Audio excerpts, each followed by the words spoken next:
Do humans think they are the center of the universe? Well, if you lead human resources, they really need to be.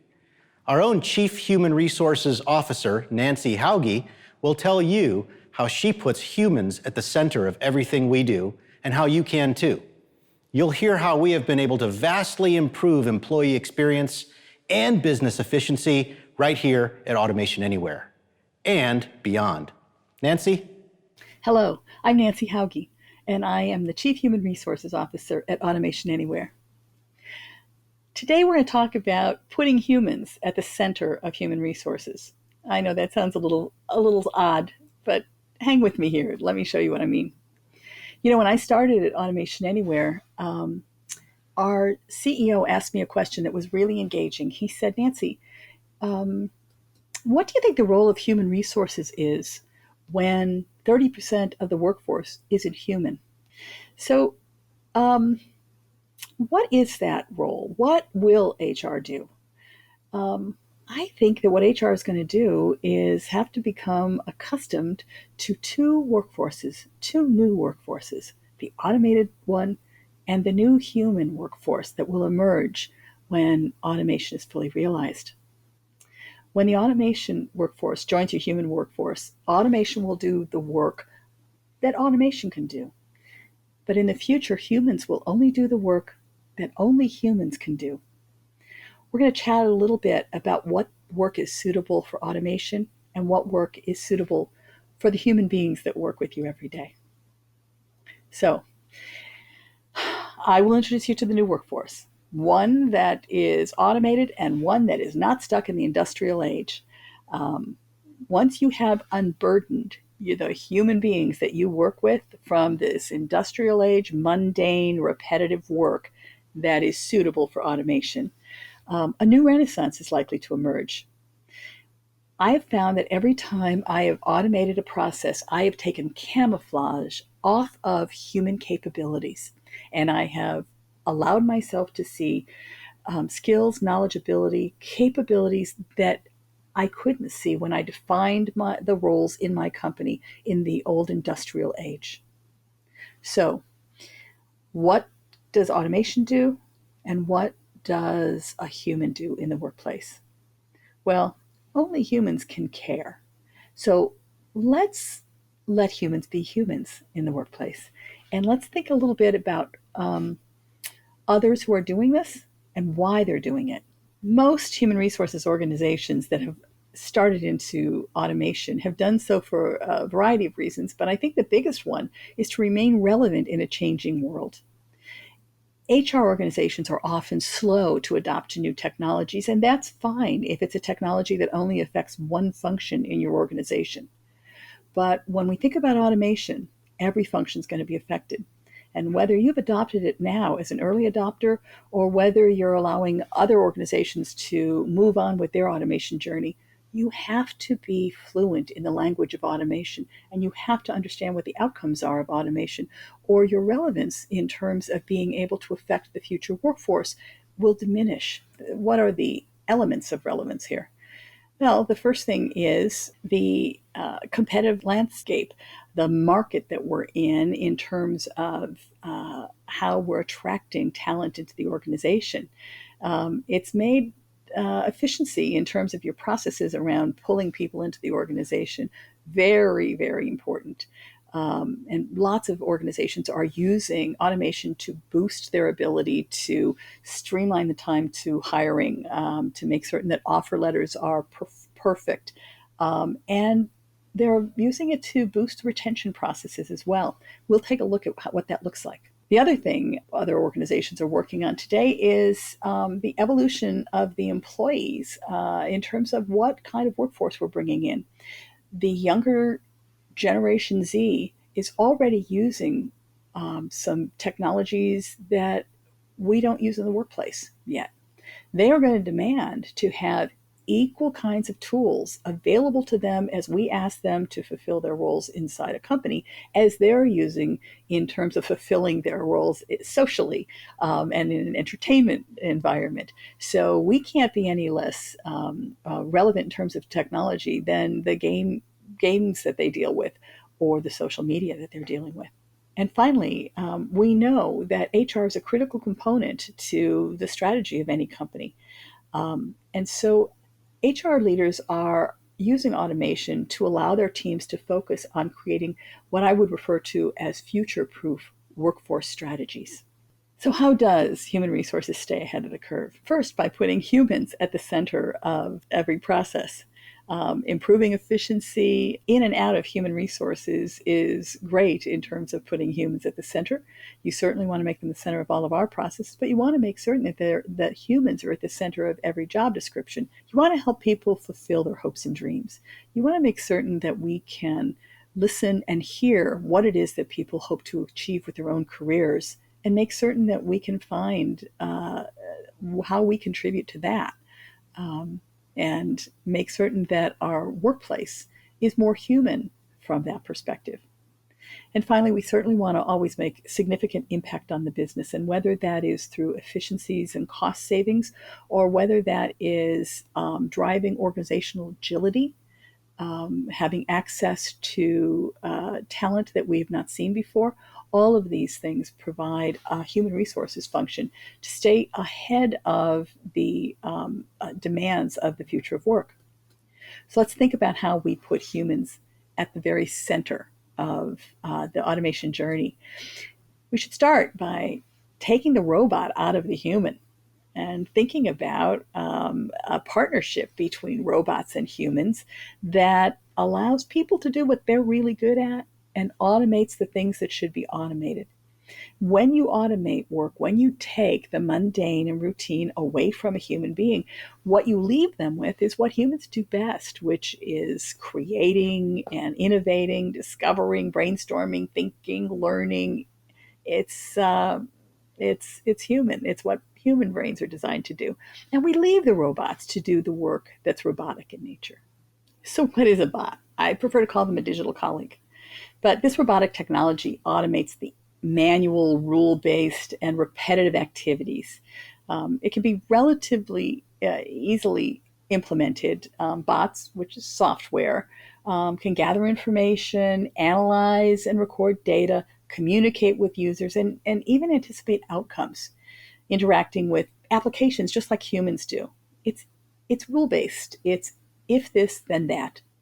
You know, one of our founders, Ankur Kathari, once said to me, if you ask me what I do for a living, I'm going to tell you the very most complex thing. And he's right. If you ask me what I do for a living, I'm going to tell you, oh, I'm the CHRO and I set strategy and I make big decisions. And you're going to say, but what else do you do? And I'm going to say, oh, yes, I roll up my sleeves sometimes and I get very involved in compensation design. And he's going to say, and what else do you do? And ultimately, you're going to get to this piece of work that I do that is mundane, that is awful, that I don't like. And whether it's answering emails that are coming in from external sources or just dumping them, or a variety of other things, everyone has some work in their life that a bot would do better, that would free them up and give them some time back. And that's what you have to think about. When we think about that 30% that wouldn't be human in the future in terms of our workforce, that's 30% of time that you're going to deliver back to human beings to be able to serve your customers, to be able to engage with each other, to be able to help employee engagement. And so none of that is rules-based. Everything the bot does is. So how do you get started? How does this journey start? Well, I always say, let's pitch to the pain. Let's figure out where you're in pain. What woke you up at 3 o'clock in the morning because it's an arduous task, or you know the data isn't done well enough, or whatever. There are lots of ways that you can free your team to be the very best they can be. We've made it easy for anyone in your organization to automate. We have some little map here that says it's kind of a set of on-ramps onto the journey of automation. And I say that you can jump in anywhere. There are companies that start in because of payroll. There are companies that start in, as my company did, because of a headcount report that we needed to get done. It was painful, manual, took too many hours. We automated that thing. And the young woman who did it came to me and later said, I'll never do that manually again. I'll never do that again. And I will never work for somebody who does that manually. That was fascinating. I've never seen anyone want to go back from an automated process. back to a manual process. And so all of these, as you look at them and think about, oh yeah, that's my pain point, that's my pain point, there isn't one place to start. And you can't think about, oh, how do I automate a big, huge process? You don't have to. You can start with that human-bot collaboration and make certain that you're taking the if-then, that formulaic piece, and sending it to the bot and keeping the human engaged where the human needs to be engaged. We have an example, a customer of ours that navigated through COVID-19 and gained about 50% of work capacity by automating some payroll processes. But recruiting is ripe for this. Onboarding, we do a lot of automation with onboarding. Also compensation, it is so helpful in terms of making certain that data is perfect and accurate.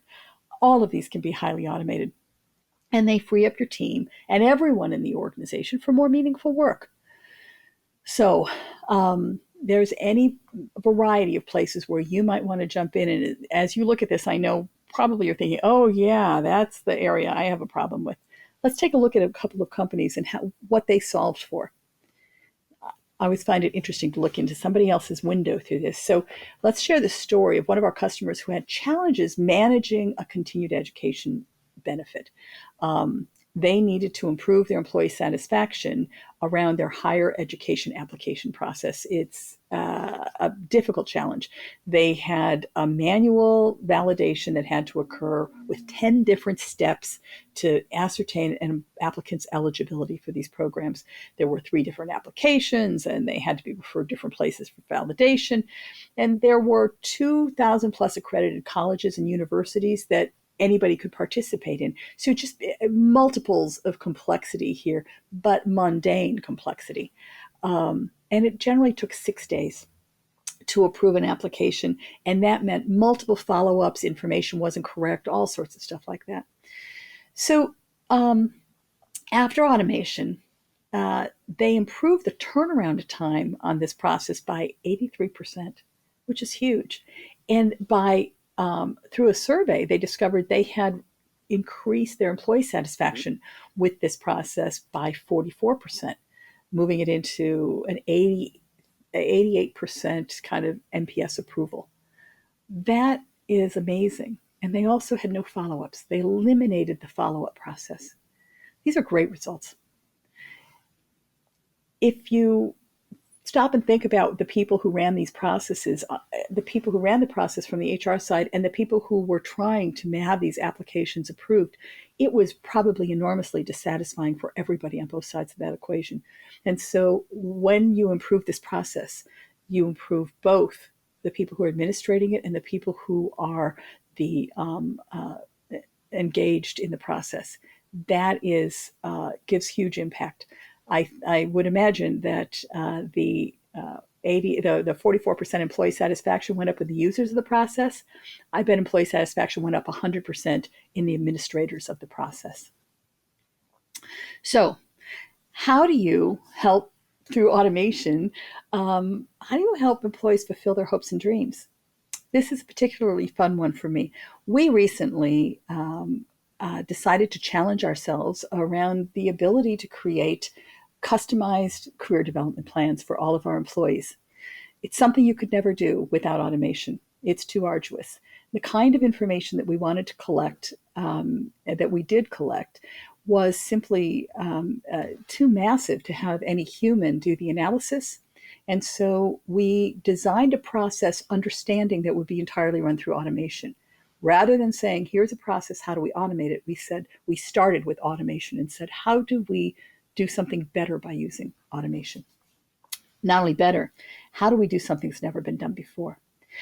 So what we did is we created a set of questionnaires.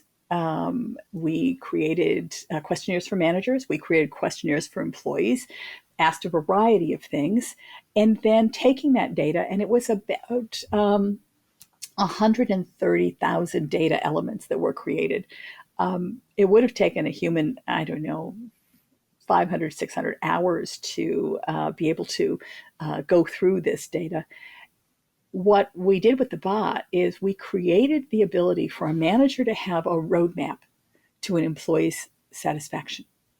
It juxtaposed the manager's assessment of whether the employee was engaged to the employee's assessment of their engagement level. It gave the manager keys to what was really working for employees in terms of their job satisfaction. And it also gave suggestions to managers for what they could do to enhance that engagement, interventions.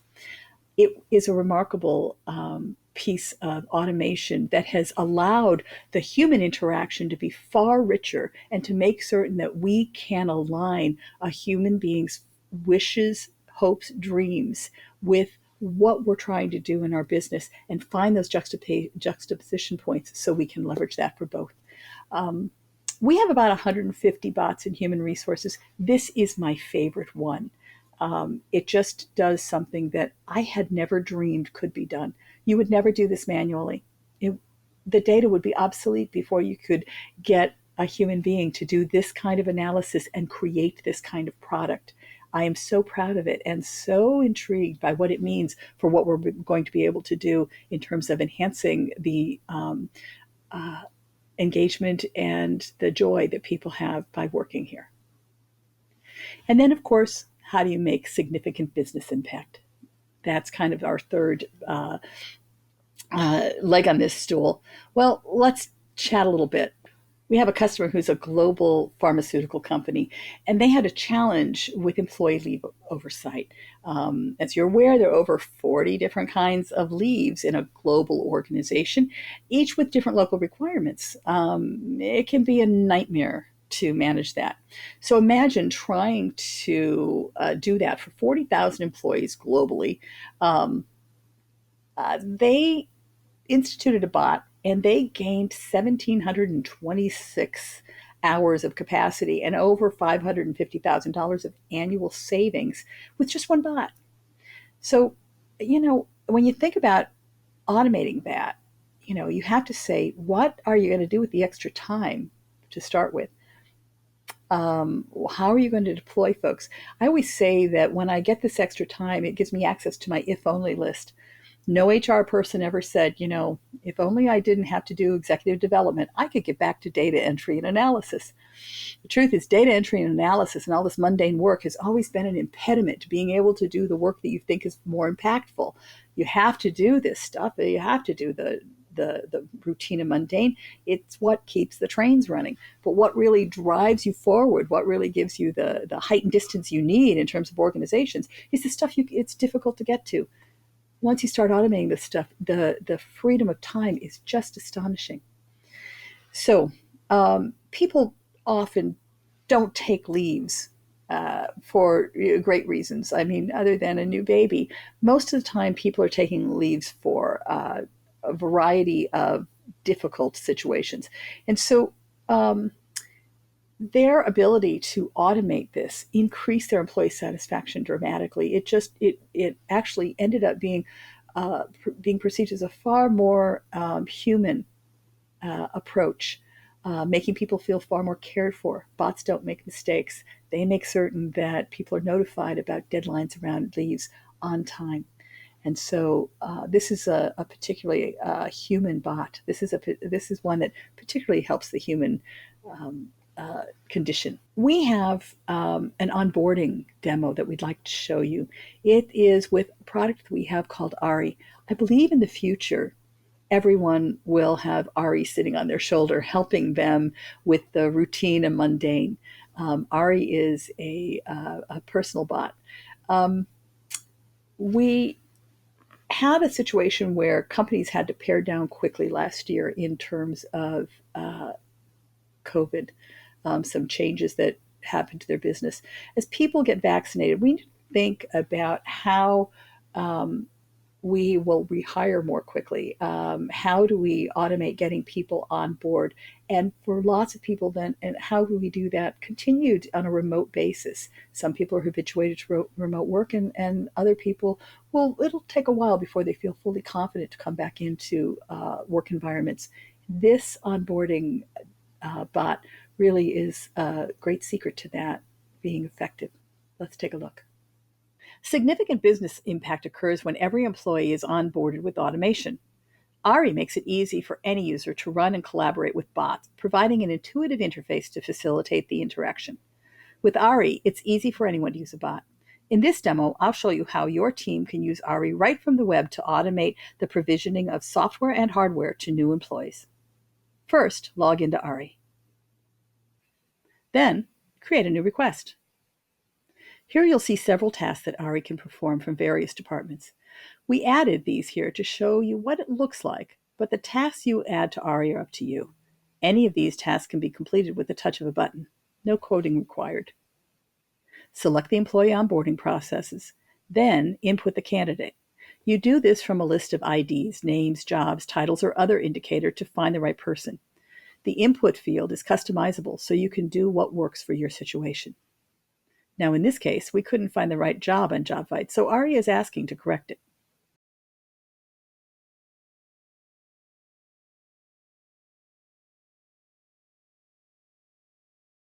Okay, now it looks like we found the right ID. Since we do our recruiting work in JobVite, this bot pulls the information on the candidate we hired straight from JobVite. Oops, it looks like we need to make a modification. We have set up ARI to pause the bot to ensure that everything is correct. When I submit, the new employee is then created directly in Workday with the updated information. You can see that it's complete and that the next step is to have IT provision the accounts. So I'm logging out as Jenny in HR, and now I'm Adam in IT. I'll check my tasks and see that there's not one yet assigned. Let's fix that. I assign it to me. Now you can see that it automatically creates the right accounts for my new hire. Next, let's make sure that our new hire has the right applications. ARI allows HR teams to set the bot to have human provision only the applications that are appropriate for the new hire. This is all based on forms with fields that HR can easily customize. Okay, Adam is now done. As you can see, the apps are now being provisioned in the background and a welcome email is being sent to the new hire. Meanwhile, I'm back to being Jenny in HR, where I can see that IT has completed their onboarding tasks and that the request is now closed automatically by the bot. You can see how easy it is for HR and IT teams to work together while eliminating much of the actual work. ARI makes it easy by just pausing to ask a few questions. ARI takes care of the rest. With ARI and RPA, you can automate long-running workflows that span across and beyond HR for greater business impact overall. So as we think about staying ahead of the curve, we have 3 pillars: putting humans at the center, helping people fulfill their hopes and dreams, and making significant business impact. If you are doing those 3 things, you're running a fabulous HR organization.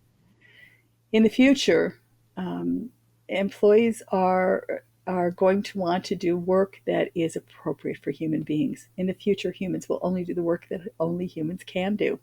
And you can improve that dramatically by making certain that we automate away the robotic work of human beings. Listening to people, understanding what their hopes and dreams are, being able to configure for them a path to their future that is personal and that they know is engaged for them. That is a remarkable change in how human resources will function in the future. And finally, we've always been asked to make significant business impact, but we have even greater opportunity as human resources professionals now to play a critical role in providing organizational agility and flexibility by knowledge of the workforce that's never been accessible to us. So I'd hope to introduce you to 2 workforces today. One is the automated workforce, the bots that are going to come and take routine and mundane work away from you. The other is the workforce of human beings that you will discover once they're no longer tethered to the industrial age.